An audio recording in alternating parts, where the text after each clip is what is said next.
Hello guys, कैसे हो आप लोग। आज आप सभी के 5 नंबर फिक्स हो जाने वाले हैं। जी हाँ दोस्तों, बायोलॉजी का जो आप सभी का फीमेल रिप्रोडक्टिव वाला पार्ट होता है उसको आज किस वीडियो में अच्छे से हम पढ़ाने वाले हैं। ठीक है गाइस, अगर आपको 5 नंबर पक्के करने हैं तो वीडियो को लास्ट तक जरूर देखिएगा।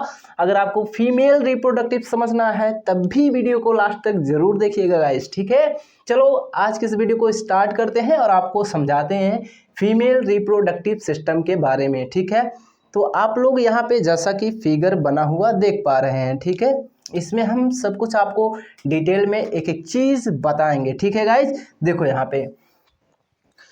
पे क्या है, ये भाग सबसे पहले देखिए, ये क्या है, फीमेल में बात कर रहे हैं, मादा में। ठीक है, मादा के अंदर की बात है। ये क्या है, अंडाशय। ठीक है, ये क्या है, अंडाशय है आपका। ठीक है, आगे देखिए, यहाँ पे इधर भी क्या है, ये भी अंडाशय ही है।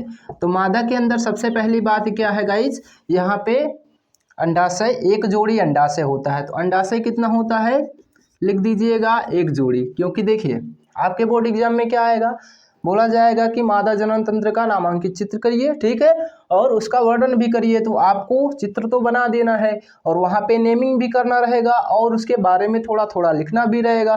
तो आप लोग लिखिएगा कि मादा के अंदर क्या होता है कि मादा जनन तंत्र के अंदर एक जोड़ी अंडाशय पाया जाता है और गाइस क्या, ये जो है लिगामेंट द्वारा जुड़ा होता है। ठीक है, यहाँ पे आप लोग, ये क्या है, लिगामेंट है, लिगामेंट द्वारा जो है ये जुड़ा होता है गाइस। ठीक है, चलिए ये बात आपको समझ में आनी चाहिए। ये क्या है गाइज, ये है आपका फिम्बरी। ठीक है, इसे हम क्या बोलते हैं, फिम्बरी। ठीक है, इसको अगर हिंदी में बात करें तो क्या बोलते हैं, झालर या झिल्लर। ठीक है, तो झालर है जो क्या करता है, अगर यहाँ पे अंडाशय के अंदर क्या बनता है भाई, ओवा। ठीक है, अंडाणु का निर्माण होता है।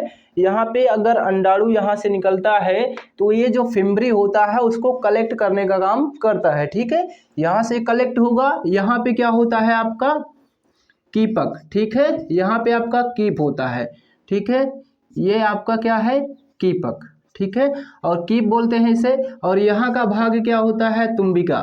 ठीक है, ये क्या है आपका तुम्बिका, जिसे हम इंग्लिश में क्या बोलते हैं, एम्पुला।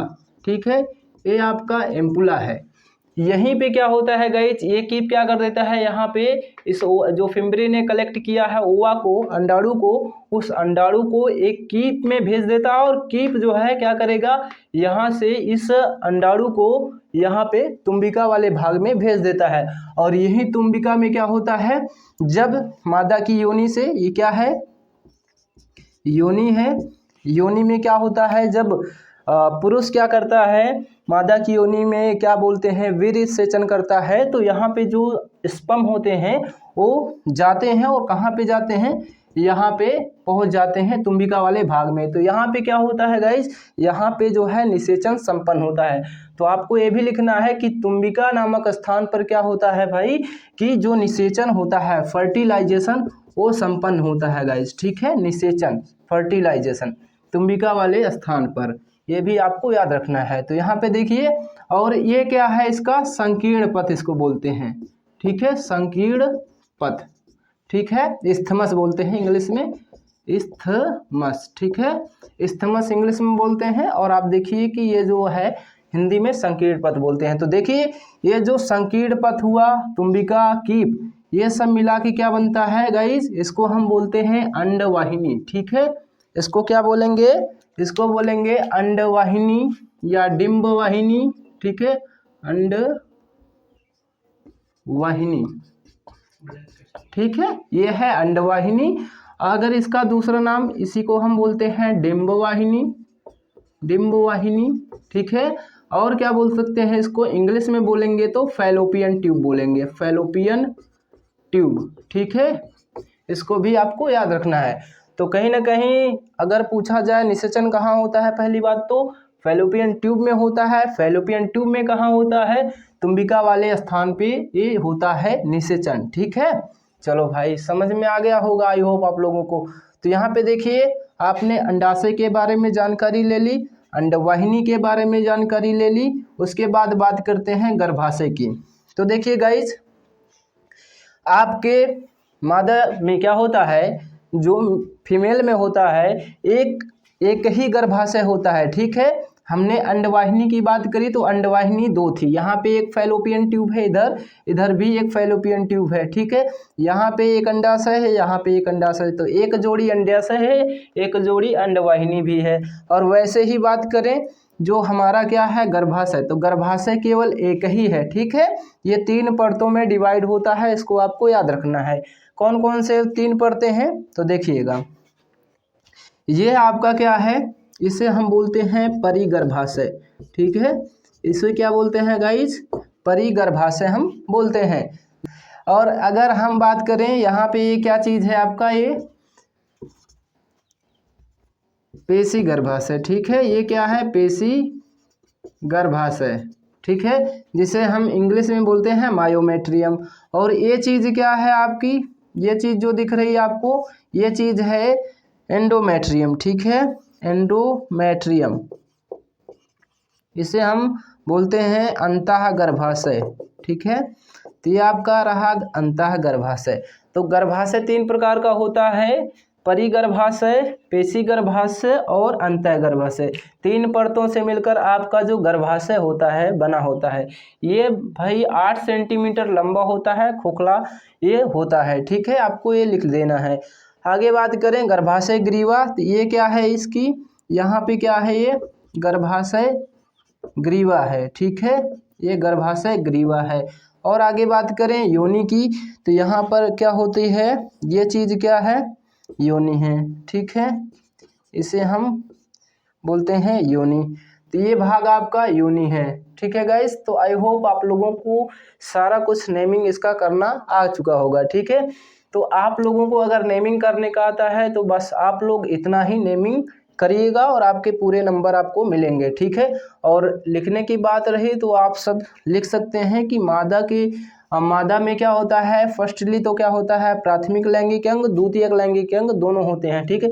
तो प्राथमिक लैंगिक अंग क्या होता है, जो आपका क्या होता है अंडाशय, ये क्या है आपका प्राथमिक लैंगिक अंग है। प्राथमिक लैंगिक अंग जिसमें क्या होता है मुख्य भूमिका जो निभाता है क्या करने के लिए, आपका जो जनन करने के लिए जो मेन जरूरी चीज़ है वो क्या है, अंडाशय ही है। अंडाशय में क्या बनता है भाई, आपका अंडाणु बनता है ना, तो ये आपका अंडाशय क्या होता है, प्राथमिक लैंगिक अंग होता है। द्वितीयक लैंगिक अंग क्या होता है, जो जनन करने के लिए, ठीक है, जो आपका क्या बोलते हैं ओवा को बनाने के लिए सहायक करते हैं, वो आपके द्वितीयक लैंगिक अंग है।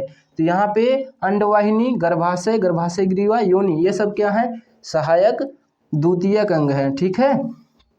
चलो, तो आप लोगों को ये सारी बातें वहाँ पे लिखनी पड़ेगी गाइज। यहाँ पे थोड़ा सा स्टॉप करते हैं और अब बाकी जो है इसके जो है क्या बताते हैं आप सभी को, द्वितीयक लैंगिक अंग के बारे में हम बताएंगे गाइज। अब हम बात करते हैं फीमेल रिप्रोडक्टिव सिस्टम में बाह्य जननांगों के बारे में, ठीक है। इसको भी आपको थोड़ा सा बताना पड़ेगा, ठीक है। तो चलिए थोड़ा सा यहाँ पे आप लोगों को बताते हैं। तो आप फिगर देखिए, यहाँ पे क्या है, पहली चीज़ ये क्या है, इसको बोलते हैं जघन सेल, ठीक है, ये है जघन सेल। जघन सेल की जगह पे आप देखिए कि ये हल्का सा एरिया क्या है, थोड़ा सा फूला हुआ। ये फूला हुआ क्यों होता है गाइज, क्योंकि देखिए यहाँ पे क्या होता है, वसा का जमा होता है, ठीक है। यहाँ क्या होता है, वसा का जमा होता है, जिसके कारण ये थोड़ा सा एरिया क्या है, यहाँ पे फूला हुआ रहता है, ठीक है। क्या होता है, फूला हुआ ये एरिया रहता है गाइस, ठीक है। उसके बाद अगर हम बात करें, ये चीज़ क्या है, ये चीज़ आपका है बृहत भगोष्ठ, ठीक है, बृहत भगोष्ठ, ठीक है गाइस। और ये चीज़ क्या है आपका लघु भगोष्ठ, ठीक है, लघु भगोष्ठ गाइस, ठीक है।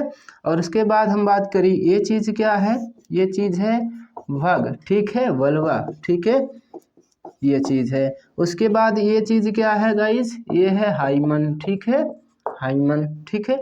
उसके बाद ये चीज़ क्या है आपका, तो ये चीज़ है आपका मूत्र छिद्र, ठीक है गाइस, ये क्या है, मूत्र छिद्र है, यूरिन जो है होल, ठीक है। आगे देखिए ये क्या है गाइस, तो आपका ये चीज़ है क्लिटोरिस, ठीक है, क्लिटोरिस। क्लिटोरिस को हिंदी में क्या बोलते हैं, इसको हम बोलेंगे भग सेफ, ठीक है, भग सेफ गाइस। तो गाइस ये ज़रूरी नहीं है, बोलते हैं ना कि हाइमेन आपने हाइमन का कहीं ना कहीं नाम सुना होगा। तो हाइमन किसी भी स्त्री में एक पतली झिल्ली होती है, अगर ये टूट जाता है कहीं ना कहीं तो लोग समझते हैं कि वह स्त्री पहले से ही मैथुन की है, लेकिन ऐसा ज़रूरी नहीं है गाइज, ठीक है। ये गाइज बहुत ज़्यादा पतली होती है, तो ये घुड़सवारी करते समय या फिर आप सीढ़ी से उतरते समय, चढ़ते समय, ठीक है, या फिर आप बोलिएगा कि वो साइकिलिंग करते समय, ये सारी चीज़ें जो है कॉमन है, ये सब वहाँ पे हो सकती हैं, टूट सकती हैं। तो ऐसा कोई ज़रूरी नहीं कि जिस भी महिला के अंदर ये हाइमन जो है नहीं है, वो महिला क्या है, वो महिला पहले से ही वर्जिनिटी यानी खो दी है उसने, ऐसा ज़रूरी नहीं है, ठीक है। तो गाइज आप लोगों को ये सारी चीज़ें बढ़िया से लिखनी है। ये आपका क्या चीज़ है, जघनशैल है, और ये चीज़ बृहद्भगोष्ठ है, ठीक है। उसके बाद ये थोड़ा सा इसके अंदर जो ये वाला पार्ट है ये लघुभगोष्ठ है, इसके अंदर भी ये पार्ट क्या है गाइज, यहाँ पे ये क्या चीज़ है, मूत्र छिद्र है, ठीक है, ये क्लिटोरिस है, और आपको ये चीज़ यहाँ पे हाइमन, ये है भाग, बस हो गया गाइज आपका कंप्लीट, आपका क्या, मादा जनन तंत्र। आगे हम बात करेंगे थोड़ा सा स्तन ग्रंथियों के बारे में भी, ठीक है, उसके बाद आपका ये पूरा कंप्लीट हो जाएगा गाइज हम आप बात करते हैं स्तन ग्रंथि के बारे में, ठीक है। तो आप लोग यहाँ पे देखिए कि प्रत्येक स्तन में गाइज 15 से 20 ग्रंथिल ऊतक की पालियां पाई जाती हैं, यानी कहने का मतलब 15 से 20 क्या पाई जाएंगी, पालियां पाई जाएंगी, ठीक है गाइस, 15 से 20 पाली होंगी प्रत्येक स्तन में, ठीक है। उसके बाद हम बात करते हैं कि प्रत्येक पाली के अंदर जो क्या होती हैं, कुपिका कोशिकाओं के क्या होते हैं, समूह होते हैं। प्रत्येक पाली में क्या होते हैं, ऐसे गुच्छे गुच्छे बहुत सारे क्या होंगे, कुपिका कोशिकाओं के क्या होंगे, समूह होते हैं, ठीक है। और कुपिका में क्या होता है, दुग्ध का निर्माण, इसी कोशिका कोशिकाओं में देखिए यहाँ पे क्या होता है, इस कोशिका कोशिका में ही दुग्ध का निर्माण होता है गाइस, ठीक है। उसके बाद क्या है, कुपिका से दुग्ध स्रावित होकर स्तन नलिकाओं में जाता है, ठीक है। कुपिका से क्या होगा, दुग्ध स्रावित होगा, कहाँ पे जाएगा, स्तन नलिकाओं में जाएगा गाइस, ठीक है, स्तन नलिकाओं में ये जाता है, ठीक है। उसके बाद क्या है, प्रत्येक पाली की स्तन नलिकाएं मिलकर स्तन वाहिनी बनाती हैं, ठीक है। बहुत सारी स्तन नलिकाएं मिलकर क्या बनाती हैं, स्तन वाहिनी का निर्माण करती हैं। क्या निर्माण करती हैं गाइस, स्तन वाहिनी, ठीक है। उसके बाद क्या है, प्रत्येक स्तन वाहिनी तुम्बिका बनाती है, और स्तन वाहिनियां मिलकर क्या बनाती हैं गाइस, स्तन की तुम्बिका बनाती है, ठीक है, स्तन तुम्बिका का निर्माण करती है। और इस तुम्बिका जो है कहाँ पे जाती है गाइस, दुग्धवाहिनी से जाकर ये मिल जाती है, ठीक है, दुग्धवाहिनी से जुड़ा होता है। और दुग्धवाहिनी कहाँ पे भाई, यहाँ पे निप्पल्स के जरिए जो है वहाँ पे जो है दुग्ध जो है बाहर निकल जाता है निप्पल्स के जरिए, ठीक है। तो आप लोगों को आई होप ये आपका फीमेल रिप्रोडक्टिव सिस्टम जो है पूरा हो चुका है, ठीक है। आपका पूरा 5 नंबर अगर आप ऐसा लिखते हैं तो आपको मिल जाएगा गाइस, ठीक है। बढ़िया है, समझ में आ गया होगा। अगर वीडियो अच्छी लगी हो तो ज़रूर से वीडियो को लाइक कर देना गाइस, ठीक है। चलो भाई, मिलते हैं आप सभी से नेक्स्ट टॉपिक में, ठीक है।